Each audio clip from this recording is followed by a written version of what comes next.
What's going on, y'all? It's your girl, according to Jana T's here, and I'm back with a review for Love After Lockup. This is season 5, episode 35. How mentally stable are you? Now, y'all gonna have to forgive me. My energy is a little down because I went through and recorded a whole review for y'all, and something happened with my mic. That's why I'm not using it right now. And the audio was just not there. So I'm gonna see if I can strike gold twice because I feel like it was really good. It was really good. But it's all right. It's a learning experience. We just gonna jump into it. Episode 34. So we have another new couple. We meet our second new couple, Bianca and Daniel. Bianca is 23 and Daniel's in his 30s. Daniel's been locked up for DUI and aggravated burglary. He's been in there for 4.5 years and he's about to get out. Bianca is prepping to move to Arizona because Bianca lives in Florida. Daniel's locked up in Arizona, so she's gonna move to Arizona for Daniel. Okay. So we noticed that Bianca has a scar on her neck. She goes on to explain to us that she actually got into an accident. She was out with a friend that she hadn't seen in a while, and she had too much to drink, and she needed a DD, designated driver, which is the safe thing to do. No drinking and driving. So she thought the friend was sober. The friend unfortunately was not sober. She drove up a ramp at the airport and just slammed into a concrete wall. Bianca lost her, she couldn't speak for like 3 months, which is scary on in itself, but you know, she's a survivor. She not gonna give up. She not gonna stop. All right, need to stop before they try to copyright me. All right, I'm done. Anywho, so she ended up breaking her neck and fractured her back, but you know, she's all good now. She goes to the crash site. She explains that, you know, where she's from, I believe, is in the Fort Lauderdale area, and so, which is like 5 minutes, that airport is 5 minutes away from her, which is where the accident happened. But she lets us know that she's not gonna fly out from that airport when she goes to Arizona. She's gonna drive 2 hours to Miami. Okay, and we also meet Bianca's friend Andres, who is one of the girls. If you know, you know. But he's not seeing it for Daniel. Nobody really seeing it for Daniel. Bianca got a settlement from this accident. She's not telling us how much she got from it, but she told Daniel how much she got from it, which is a dumb move in my opinion, because now he knows how much money he has to play around with you. So, girl, just be careful. Also, y'all, I'm happy to report that Z and her ponytail are happy with Troy and his penis size.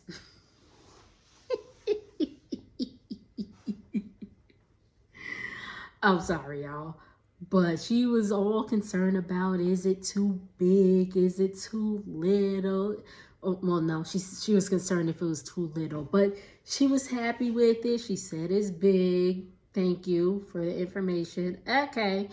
But she said it was big, and they had sex, of course, and it was great. It was lovely. Remember, they are actually married, so, you know, they officially have, you know, consummated the marriage. Anywho, Troy and Z are getting ready to go back to Syracuse to Z's apartment. Z tells Troy that she called Troy's mom and that Troy has to pick his mom up from the train station because she's coming and spending the night. Now, remember, Troy and his mother's relationship wasn't all that great. He pretty much explained that she left him at the age of like 3 or something like that. He was in the foster system for a while until, you know, his dad and his aunt had custody of him. So it's going to be interesting. Troy sees Z's son, who he has adopted. Everybody's happy. Everybody's happy, happy, joy, joy. The sister's still feeling a little awkward. I'm not sure if Troy knows that the sister is living with them just yet, but she goes on somewhere. Z sends her son to stay with the grandparents, and that's that. That's pretty much their segment. Moving on. Let's talk about Letitia and her leave out in Keith.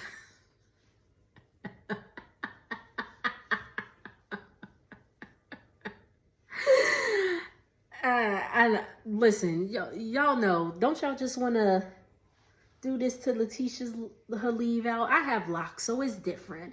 We're allowed to be a little fuzzy, so don't come for me, because we're allowed to be a little, okay?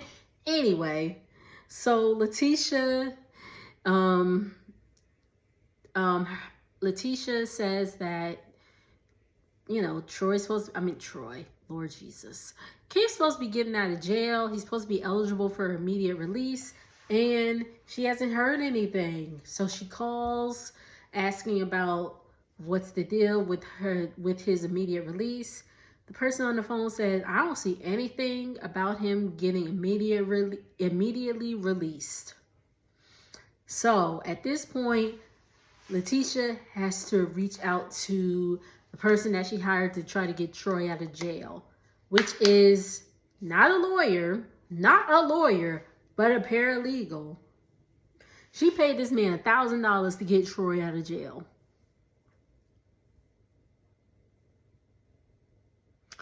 Okay, so she's calling. This man don't pick up. She about to run up. That's pretty much all that happened on this episode with Letitia. So we're going to save the rest for the next episode. Kim and Joey go out to eat. Kim talks about how they used to sneak around in 2018. She was with her ex-husband at the time. They weren't married, but her ex-husband kept cheating on her. So she got her lick back and cheated with Joey. But she was pregnant by her ex-husband, and they got married. But her ex-husband continued to cheat, so she left his ass. Go girl. Anyway, she is still legally married to him, but she wants to get divorced, but the ex-husband refuses to sign the papers. I know they're in North Carolina, so anybody that is a lawyer, a real lawyer, knows like the rules and regulations, because I know in certain states, like, you can still get a divorce. You're still granted a divorce, even if the other party doesn't sign off on it. So I'm not sure if that's the deal with North Carolina, but just let me know. I'm in Texas.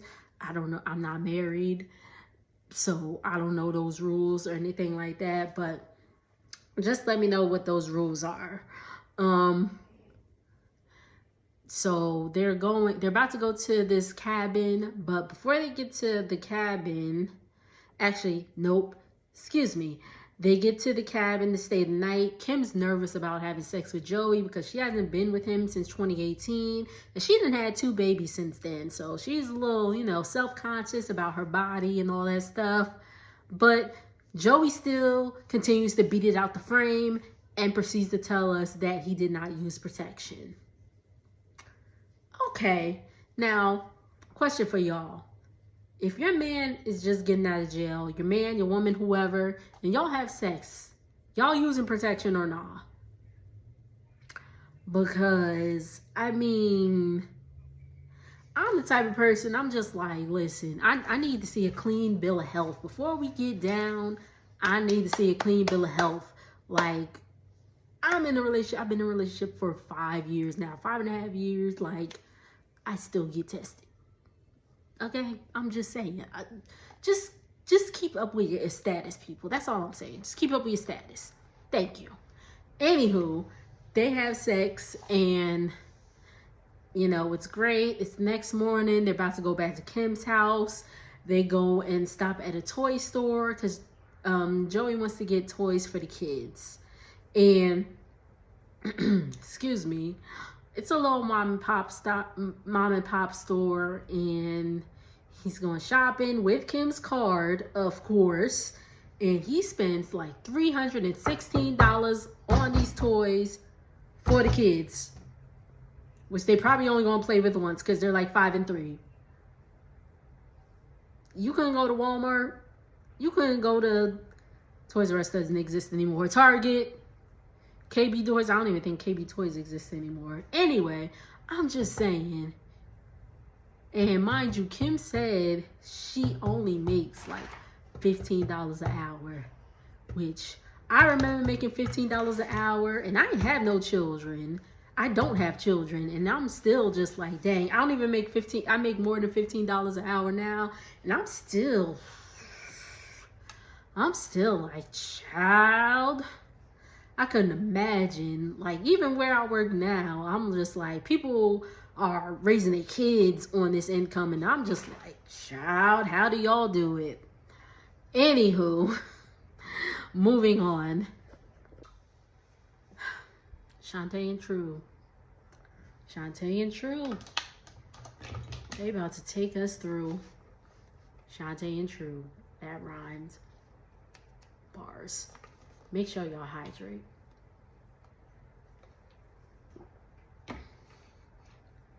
Anyway, Shantae and True. We left off. True still not taking his parole situation seriously. Shantae steady calling him an idiot. They get back to the Airbnb and they just decide to date. The engagement's off and they just decide to date, which they probably should have done in the first place instead of just jumping into being engaged, being that y'all never saw each other. Shantae never visited True when he was in jail while she was talking to him for these like 2.5, 3 years. So y'all just should have just kept it at that. Anywho, True said he just trying to go with the flow. True's sister goes to pick him up. They go to the gym, and she calls her friend Tisha, who was somebody that True used to talk to before Shantae while he was locked up. And she pops up at the gym, and that's where the episode cuts off. On to episode number 35. I like this episode. All right, episode 35. We didn't see Julian and Christine episode 34, so we gonna go back over to them. If you left off, if you go back to where we left off, they was getting it in or about to get it in. They done got it in, and it was great. They said they had sex about 4 times. Well, all right. So it's the next morning. They're getting ready to, be out. Christine's talking about how she's missing her kids. They go on to say how Julian has not told his family that Christine had a record. So that's going to be interesting. Christine says she's not ready to see her mom, who has custody of her oldest son. And I think she has twins. I think she has 3 or 4 kids. So the twins are with their dad in Ohio. Her son is with her mom, in West Virginia. And they eventually have to go back to Maryland where Joey lives, because that's where she's paroled to. So, she's just feeling that she's missing her kids. She wants to see her kids. And her family may not be as accepting as, that she's changed as of yet. So I hope that, eventually that Kim ends up getting to see her kids. Just right now, doesn't look like that's going to be the case. But anyway, they end up dropping off a gift for her oldest son at her mom's house. They just leave it there because, again, she's not ready to see her mom yet. Moving on. We also didn't see Hope and Arthur in episode 34. They're back in this episode. It really wasn't nothing much to them. Arthur's out to eat with his mother. They went to get ice cream. And they're just talking about their relationship. His mom goes on to say that how she feels guilty that, that she had to work. She was a single mom, so of course she had to work and provide for Arthur. And she feels that that decision led him to the streets and things like that. Arthur reassured her that it wasn't her fault. He made those decisions as a conscious individual, and anything that happened to him was on his own accord. Don't beat yourself up over it because I did it. And I'm sure that made Arthur's mom feel better. So they get ice cream, and he goes back to the apartment, that Hope's apartment, and it's like after midnight. Hope's tripping because she's like, it's late, like, why you ain't saying nothing? And the least you could do, Arthur, is text, like, be like, hey, I'm gonna be out a little late, things like that.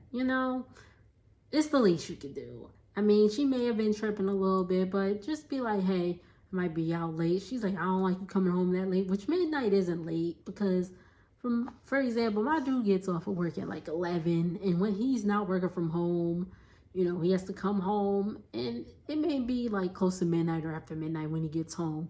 I ain't tripping, but some people ain't me. Moving on. So Letitia and her leave out. I'm sorry.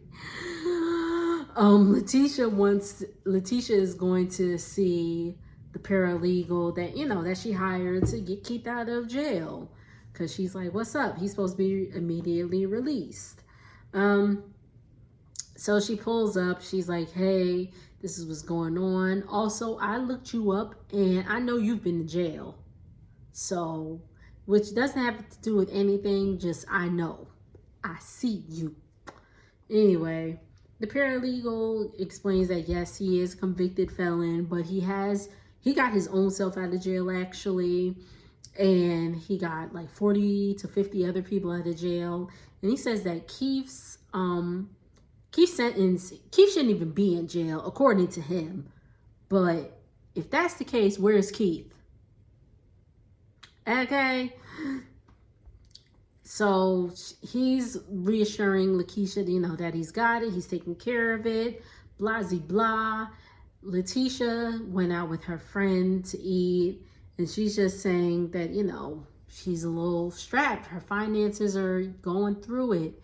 She's talking about how, she has her company. She has to pay, her people and all that stuff. And there's not much left for her. And producers ask how her business is going, and she refuses to answer the question.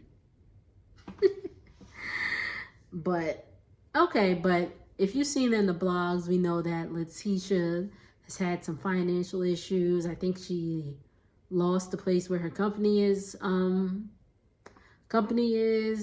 her home, and all this craziness. Allegedly, don't sue me, Letitia. Please don't sue me, because I ain't got it. But anyway, moving on. It's Christmas time at Kim and Joey's. Mom's cooking green bean casserole.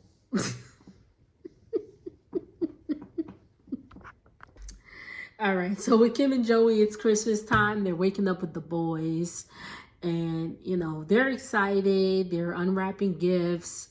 Kim gives Joey the car that she's been working on. Kind of looks like her car, and that's what's up.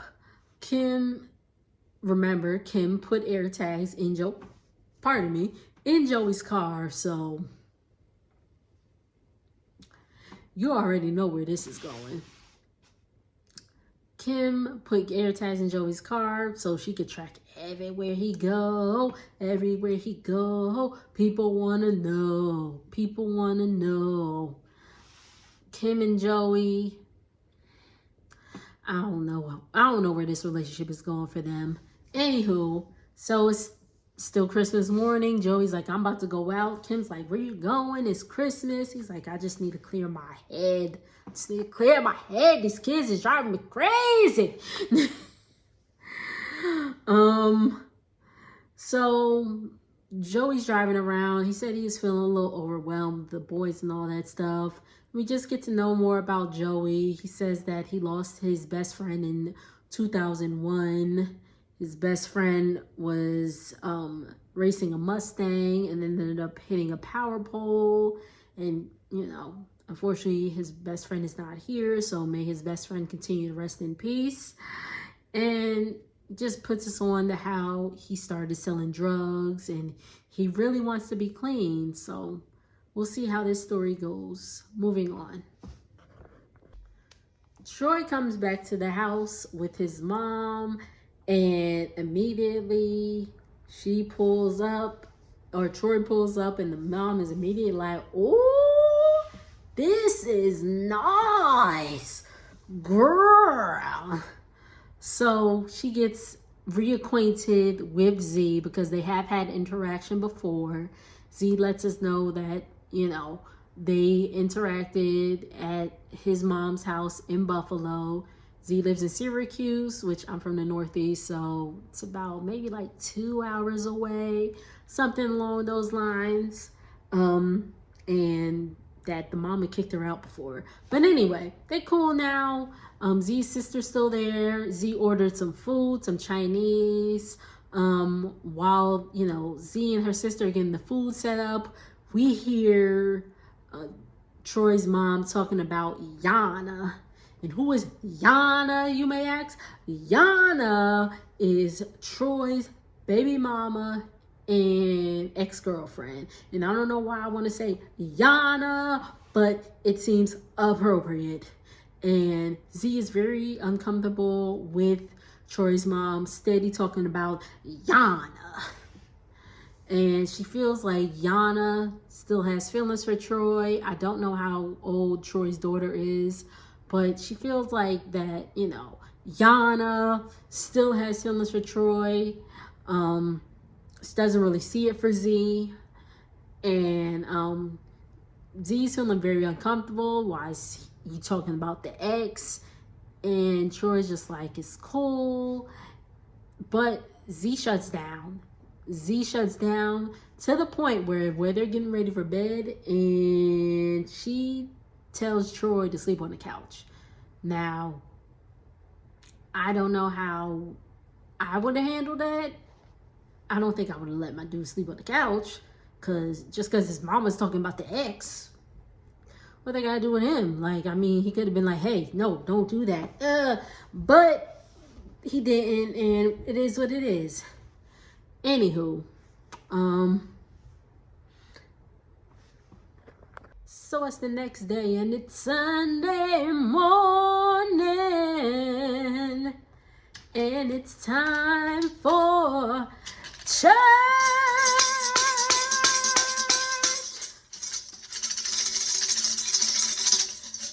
All right, so they're supposed to be going to church to meet Zariah's parents. Y'all remember Zariah's father's a bishop and her mom is a reverend.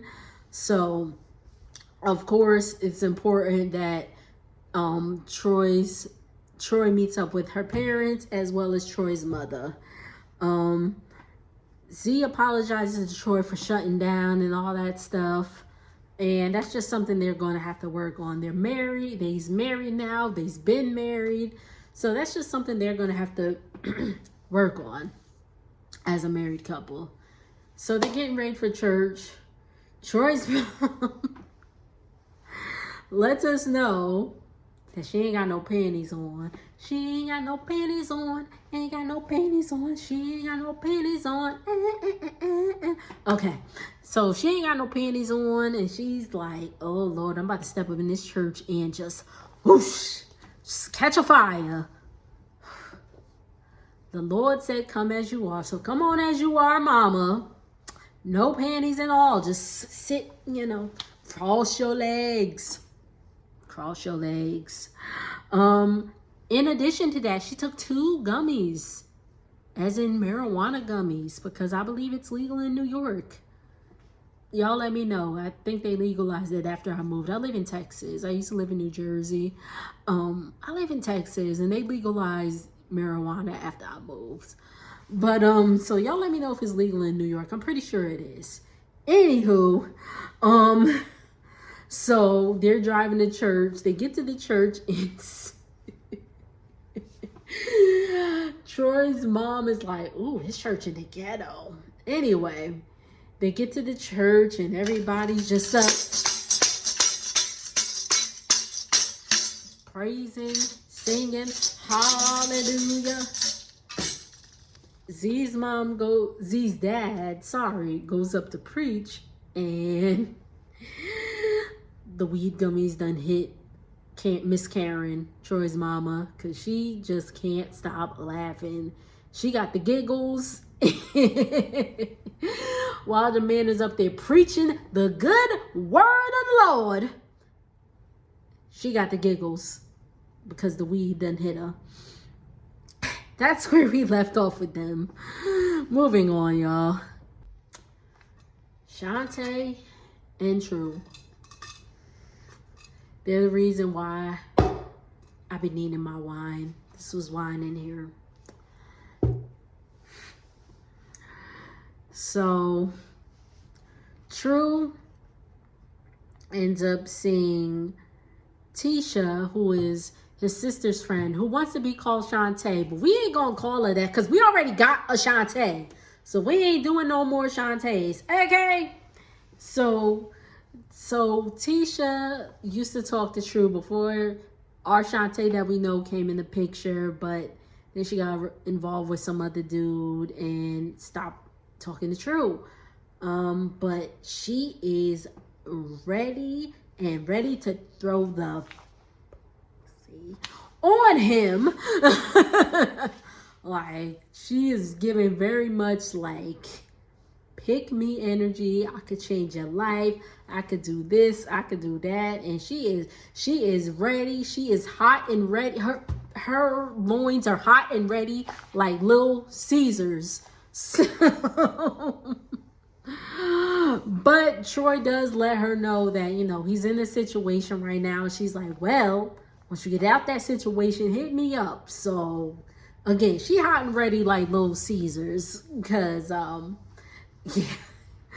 she's just hot and ready. Andrew, let's talk about how the sister ain't shit though, real quick, real quick. Like, cause listen, that's why I say, like, your dude's friends or family members, your dude's friends are not your friends. I'm just saying.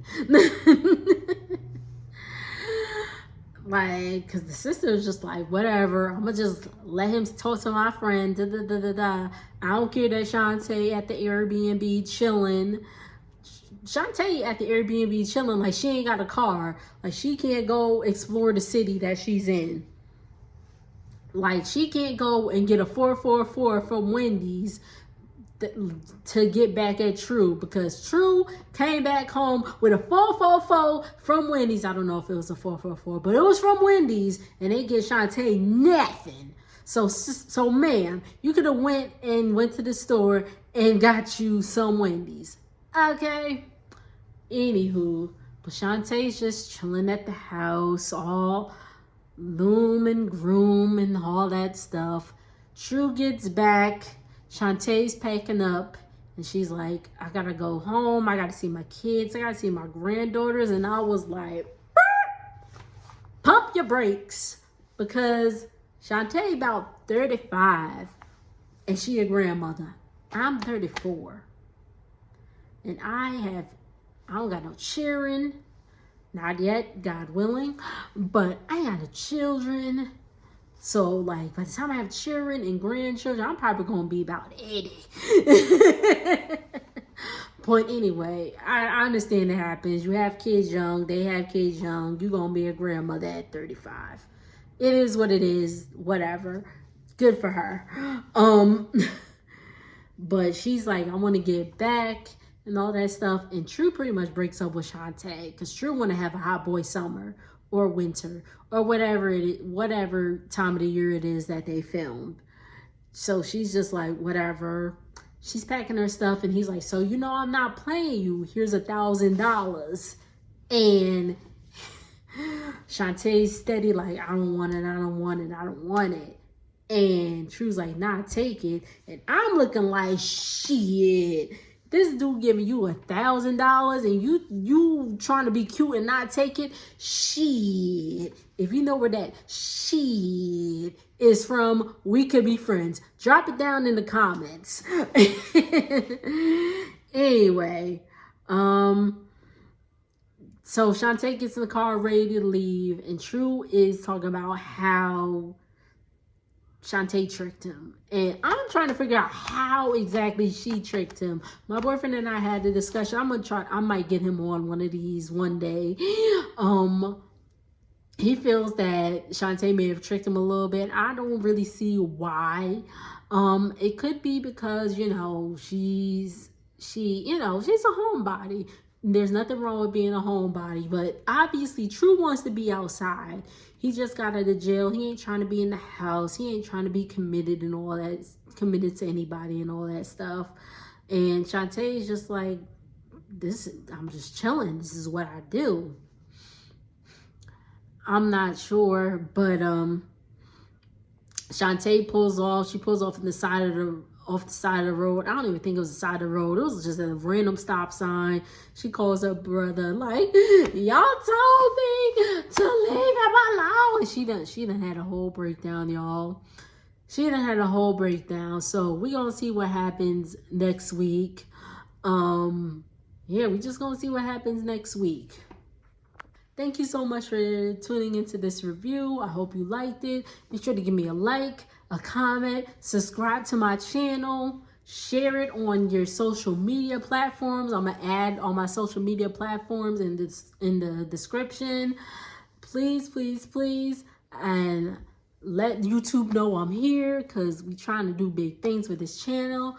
But thank you so much for tuning in, and I will see y'all on the next video.